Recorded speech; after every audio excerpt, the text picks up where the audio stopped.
satu tu mana saya tak buka. Itu ada lambang. Saya tak buka.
start je kereta, dia akan automatic on lah.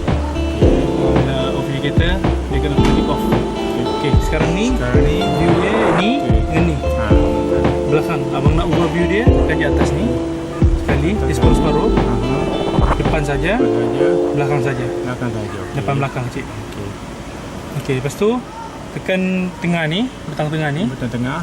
Untuk setting dia. Ada dua page. Page 1, page 2. Tekan lagi sekali, dia balik pergi normal lah.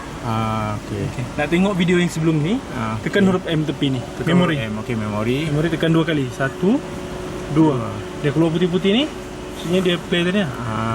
Play atas sekali lah, tekan atas. Play tekan okey.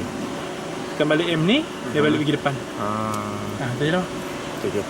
Senang. Saya off ni lah.